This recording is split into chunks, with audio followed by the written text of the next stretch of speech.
Hello students, welcome on my channel. Daily MCQ का यह 12वां class है। हमने एक सीरीज स्टार्ट किया है जिसमें 10 एमसीक्यू हम डेली बेसिस पे रिवाइज कर रहे हैं और अभी जो है जनरल साइंस का टॉपिक चल रहा है। और अगर आपने पहले के वीडियोस नहीं देखे हैं तो मेरे प्लेलिस्ट में जाकर देख सकते हैं। तो बिना देर किए हम स्टार्ट करते हैं डेली एमसीक्यू 10 का दम।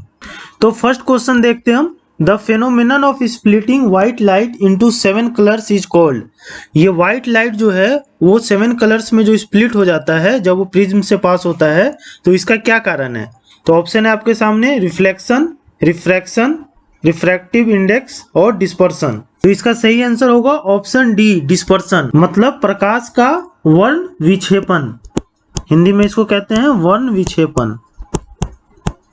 इसके कारण जो है व्हाइट लाइट जब प्रिज्म से पास होता है तो व्हाइट लाइट जो है वो 7 कलर्स में जो है वो स्प्लिट हो जाता है। और ये 7 कलर्स कौन कौन से हैं? Red, orange, yellow, green, blue, Indigo और वायलेट।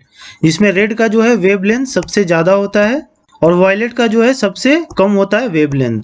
क्वेश्चन नंबर 2 देखते हैं हम। A ray of white light strike the surface of an object if all the colours are reflected then the surface would appear. इसका मतलब ये हुआ कि अगर एक व्हाइट लाइट अगर किसी सरफेस पे स्ट्राइक करता है और वो जो सरफेस है वो पूरा व्हाइट लाइट को जो है वो रिफ्लेक्ट कर देता है तो सरफेस कैसा दिखेगा? तो ऑप्शन है आपके सामने ब्लैक दिखेगा, व्हाइट, ग्रे और ओपेक। तो इसका सही आंसर क्या होगा? Option B, white. अगर कोई भी सरफेस पूरा व्हाइट लाइट को जो है अगर रिफ्लेक्ट कर देता है तो सरफेस कैसा दिखेगा? व्हाइट दिखेगा। जैसे स्क्रीन पे जो है अभी ये व्हाइट आपको दिख रहा है, ठीक? तो ये व्हाइट क्यों दिख रहा है? क्योंकि ये सारा लाइट जो है उसको रिफ्लेक्ट कर दे रहा है। और अगर सारा लाइट को एब्जॉर्ब कर लेगा अगर सरफेस, तो कैसा दिखेगा आपको? ब्लैक दिखेगा सरफेस, ठीक? और आपको जो अलग अलग रंग की चीजें जो दिखती हैं, कलर की चीजें जो दिखती हैं, जैसे ये रेड दिख रहा है, तो इसमें क्या हुआ है कि जो व्हाइट लाइट आया उसमें से ये सारे लाइट को इसने एब्जॉर्ब कर लिया है एक्सेप्ट रेड। रेड को ये क्या कर रहा है? रिफ्लेक्ट कर रहा है, जिसकी वजह से ये रेड दिख रहा है। ये येलो है तो इसमें क्या हो रहा है? येलो लाइट को रिफ्लेक्ट कर रहा है ये, और बाकी लाइट जो है इसमें जाके एब्जॉर्ब हो जा रहा है। अच्छा, इसमें एक चीज और देखिएगा, ये व्हाइट लाइट का मतलब क्या होता है? इसका मतलब अभी मैंने बताया ना आपको, इसमें 7 कलर्स होते हैं, ठीक? तो ये व्हाइट लाइट केवल व्हाइट नहीं होता है, इसमें 7 कलर्स होते हैं। जब ये प्रिज्म से पास होता है देखिए तो ये 7 कलर्स में स्प्लिट हो जाता है। क्वेश्चन नंबर 3 देखते हैं हम। A water tank appears shallower when it is viewed from the top.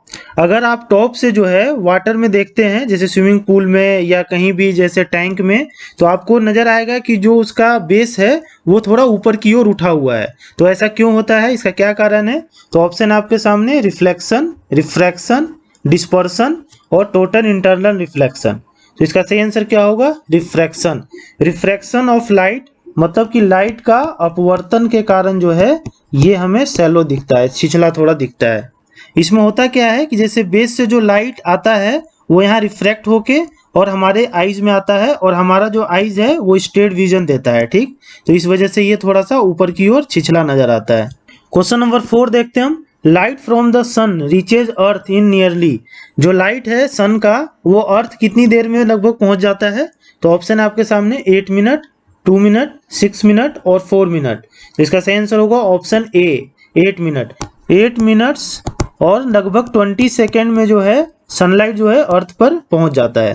Question number 5 देखते हैं हम। Golden view of sea cell is due to.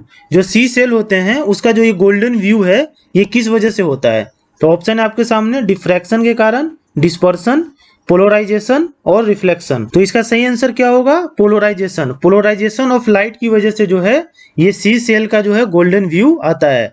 और पोलराइजेशन ऑफ लाइट को हिंदी में क्या कहते हैं? प्रकाश का ध्रुवन।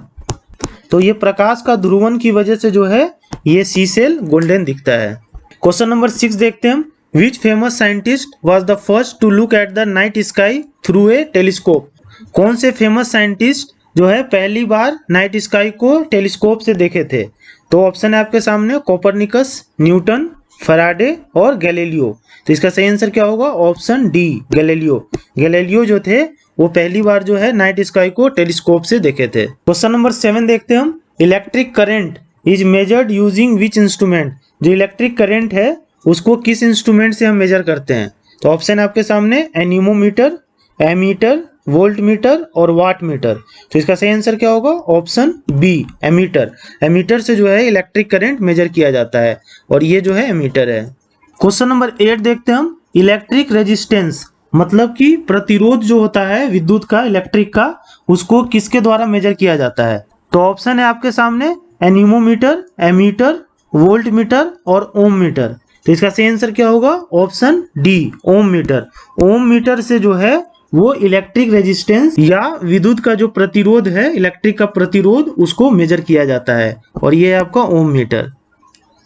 और इलेक्ट्रिक रेजिस्टेंस का जो यूनिट होता है, ऐसा यूनिट, वो क्या होता है? ओम ही होता है। इसका ये साइन होता है ओम का, इस तरह से।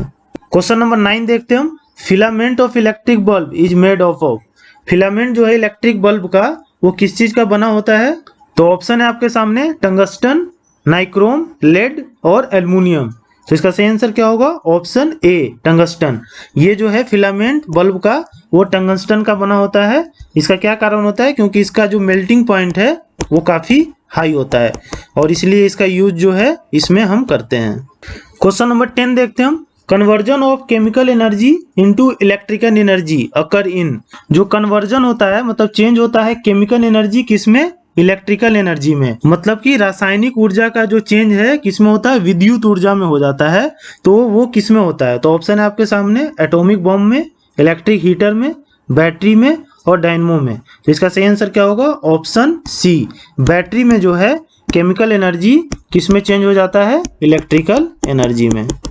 तो होप आपको सारे क्वेश्चंस क्लियर हो गए होंगे। सो मिलते हैं नेक्स्ट वीडियो में 10 नए एमसीक्यू के साथ। और अगर आपको ये सीरीज पसंद आ रही है तो please like, share and subscribe to my channel. Thank you.